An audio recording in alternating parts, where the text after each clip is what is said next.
I'd like to do a quick channel update.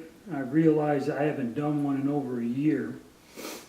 And so far, done a lot of different things over the summer. Tested a bunch of inexpensive sporting rifles that are quite popular nowadays. Savage, Remingtons and that. Did some work there. Did some work with the 6.5 Creedmoor and the 308. So we're working on that, made some progress, and in the past few months I've added some pretty interesting items to my collection, and I'll show you a few of them here, and this is kind of where I'm going to be going. I've been quite busy the past few months with different things at work,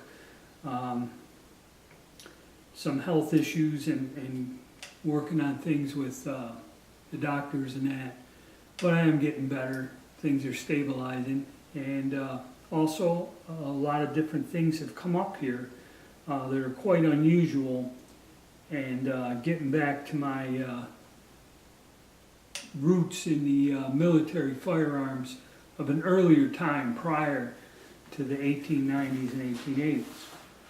One interesting piece that I picked up is this French, and you have to forgive me if I mispronounce it, Tabaqui Air rifle, or is what I guess Tabaqui Air is, snuff box.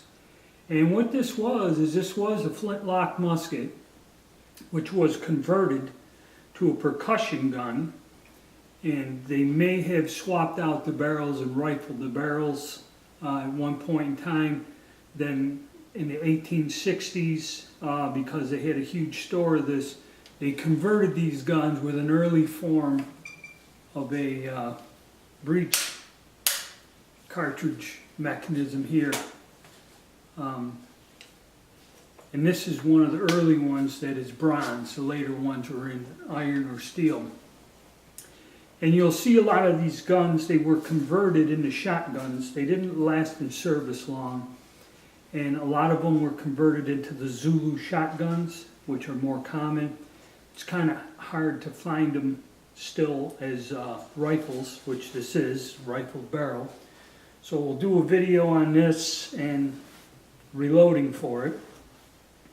Another interesting item I picked up a while ago is Russian Beredin rifle.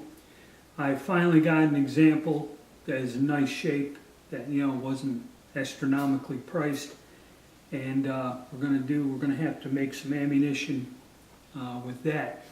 And also this particular rifle, and also the German Mauser 1871. The way the chambers are cut on these rifles, and with the rifling in that, these guns were designed to use a paper patch bullet. You really can't get in a lubricated, like grease screw bullet to fit inside the case and work here.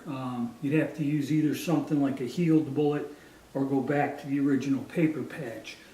And the reason I brought that up is we're going to start doing some research on these black powder guns, and I found a way to go. You could go with just reloading with black powder, but there's still the age-old thing of the buildup of the fouling and everything else, without using blow tubes or grease cookies and that.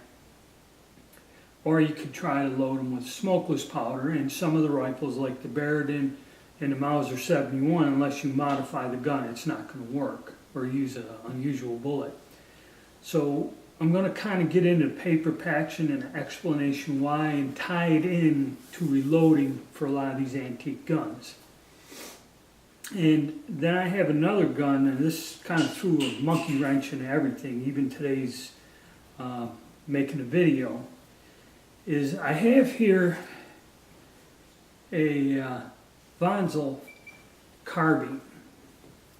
This gun is I guess extremely rare and unusual. I picked this up a few weeks ago. I got it on an auction, and There's zero information on this particular gun and what it is. I mean, a lot of the percussion muskets, the Bonsalls, were converted and they're full-size rifles. And you can find those, but the carbines or the extra core or whatever this designation is, I'm not quite sure yet, are rare. And we're going to do a video on this, and as we speak I have some of my fellow collectors and associates in Austria going to check in on this for me this weekend actually. So this is something really neat, unusual, and this is a center fire, not a rim fire.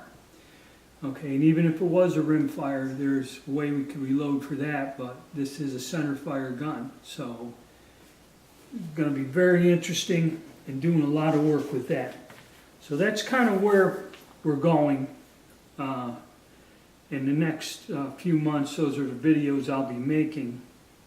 But I also will keep working on like the 6.5 Creedmoor, the 458 SOCOM. I finally got the brass and everything and dies and got around to where I can load for that and do some work with that there, and using the high-tech bullet coating. I'm going to try that out as per se like the powder coat.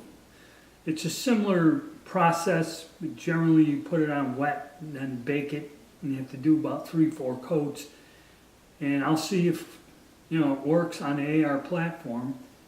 Something different, something I'm experimenting with. So we're going to keep it going and try to keep the interest on a broad scale here, I hope. But that's about what we're up to right now. And I'd like to thank all my subscribers again for sticking around, their input and comments. And so stay tuned.